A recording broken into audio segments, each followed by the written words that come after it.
Bonjour et bienvenue pour ce premier épisode du Dé au micro. Cet épisode sera une sorte de carnet de campagne, de journal de campagne, pré-campagne à Donjon. La prémisse du monde que j'ai créé est assez simple. C'est un continent ravagé par un cataclysme magique qui redevient peu à peu habitable. Alors, cataclysme, il faut imaginer quelque chose de l'ampleur d'une bombe atomique qui a explosé dans une capitale à peu près au centre du continent central du monde et qui s'est propagé sur l'ensemble du continent et qui a rendu totalement inhabitable le continent. Et là, on est 300 ans après et peu à peu, les bords extérieurs du continent deviennent habitables. C'est donc une grande opportunité pour plein de parties différentes de s'approprier des territoires, des richesses, redécouvrir des secrets, des connaissances oubliées. Je m'imagine cette prémisse comme étant inspirée par les différentes ruées vers l'or, les concurrences de la colonisation de l'Afrique au XIXe siècle entre Français et Anglais. La prémisse de la campagne, maintenant, c'est les PJ vont participer à une expédition qui est financée par une guilde de marchands. Ils vont être chargés d'explorer le nouveau continent redécouvert, et de faire du repérage. Alors c'est une très grosse expédition qui est organisée. Eux vont faire partie d'un des groupes d'éclaireurs pour le reste de l'expédition. C'est la première grande expédition de ce type qui est envoyée. En effet, la reconquête du continent vient tout juste de débuter. Il y a simplement un petit village qui a été fondé il y a quelques années et qui, contre toute attente, arrive à survivre là où tous les essais précédents avaient échoué. Alors, le groupe de PJ, on va jouer à 5 PJ, ce qui pour moi est un groupe important. J'ai plus l'habitude de maîtriser pour 3 ou 4 personnes. Donc là, ça va être un défi pour moi. Alors, nous avons une paladine elfe, nous avons un clerc humain, une barde humaine, un ensorceleur drachéide et un être forgé rôdeur. Alors, un drachéide, c'est le nom que j'ai retenu pour les 100 dragons. Je crois qu'ils sont appelés comme ça dans le livre de base. Un être forgé, par contre, lui, est spécifique au setting. Avant le cataclysme, la Grande Terre, une grande partie de la Grande Terre, donc le continent central, était sous domination d'un empire hégémonique elfe, dont la capitale est Skoggerod, et c'est à Skoggerod qui est l'épicentre du cataclysme. Personne ne sait officiellement pourquoi le cataclysme a eu lieu. Un aparté vite fait, évidemment, si vous êtes un de mes joueurs ou joueuses, il est hors de question que vous écoutiez ce podcast. Alors, zou, hop, oust, du vent. Les êtres forgés. Donc, les elfes maintiennent leur empire hégémonique, autoritaire, et pour asseoir leur domination, étant eux-mêmes pas assez nombreux, ils ont créé des êtres. À partir de métal et de bois, ils ont créé des êtres forgés qui sont des humanoïdes, proches des androïdes en fait, et qui ne se posaient pas la question de l'obéissance, etc. Le cataclysme a donné la conscience aux êtres forgés. Ils sont maintenant totalement indépendants de pensée, et c'est une des races jouables dans mon monde. Alors pour ces êtres forgés, mon inspiration, ça a été les clone troopers, les soldats clones de l'univers Star Wars. Je trouve ça fascinant d'explorer la part d'individualité d'un groupe homogène comme ça. On ne sait pas si les êtres forgés peuvent mourir de vieillesse. En tout cas, ils ne vieillissent pas. l'être forgé donc Malos, joué par un des PJ, est un des derniers modèles qui a été créé juste avant le cataclysme. Il n'a aucun souvenir de la Grande Terre, ni de ses créateurs ou quoi que ce soit. Il a été fini d'assembler par un humain, et donc il a reçu une sorte d'éducation humaine. Pour créer ma campagne, j'ai cherché des idées, et j'avais du mal à cadrer ma préparation. Je voulais trouver une structure de campagne qui ne consiste pas en improvisant 2 jours avant la séance le scénario pour plusieurs sessions.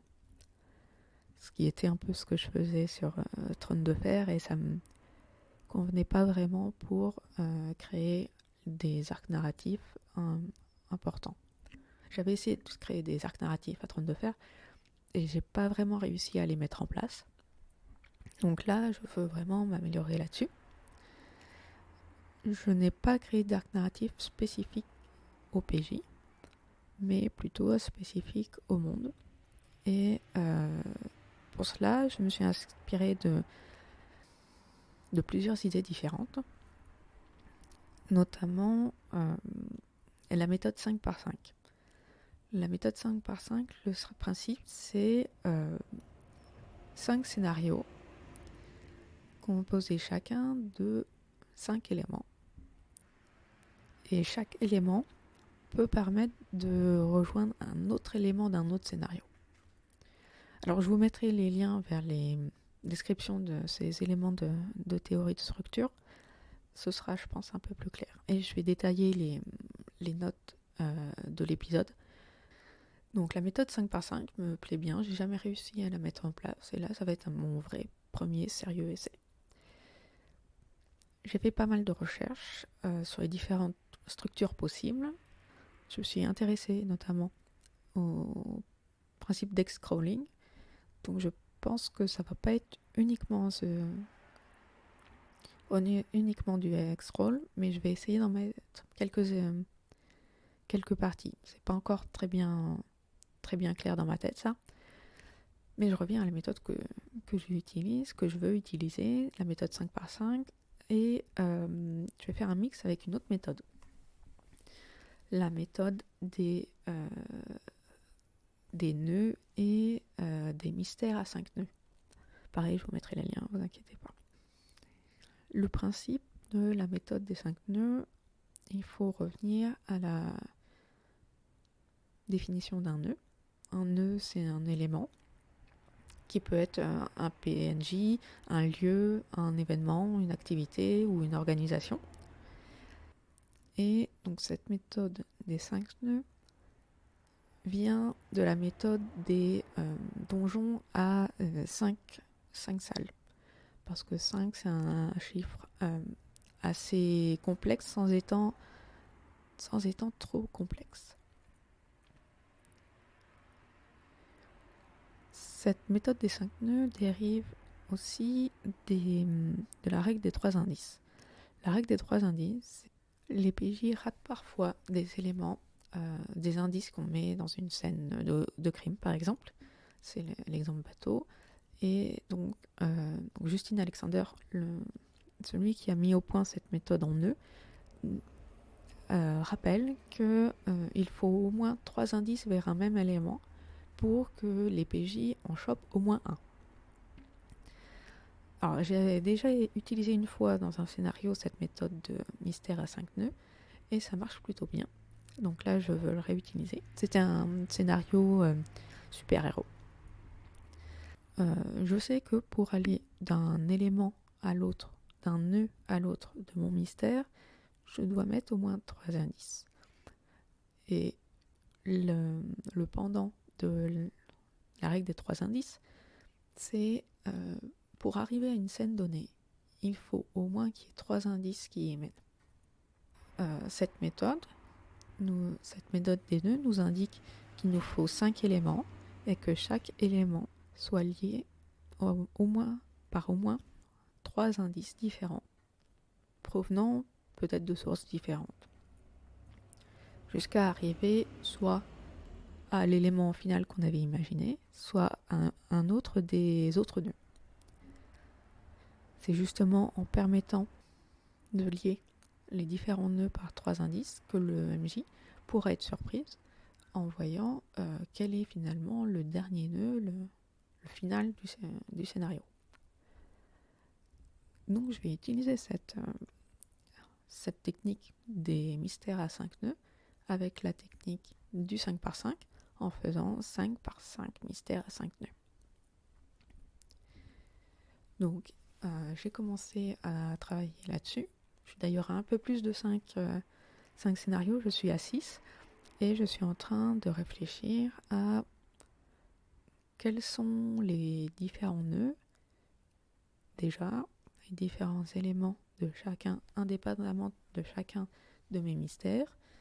Et après, il va falloir que je détermine les indices pour chaque élément et essayer de lier les éléments des scénarios les uns aux autres pour permettre au PJ de passer d'un scénario à l'autre. Je vais donc mettre des indices qui pointent certes vers un des nœuds d'un des arcs et aussi, comment expliquer, j'ai l'impression d'être pas très clair. Chaque élément aura au moins 3 indices qui emmèneront les PJ soit dans un nœud du même arc narratif, soit, ou même en combinant les deux,